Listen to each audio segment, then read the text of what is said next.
Want to know how to access Kimi 2.5 on your PC or your Mac? Well, no worries. In this video, I'm going to show you an easy step-by-step guide on how you can do it. It's super simple and under a minute, so let's get straight to it. First things first, you can just simply open up your web browser and type in Kimi 2.5 on any web browser that you like.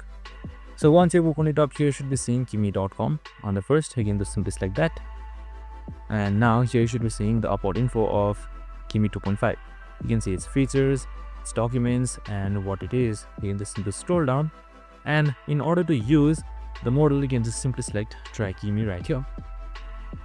So now once you have selected Try Kimi, here you should be seeing a new chat popping out by default.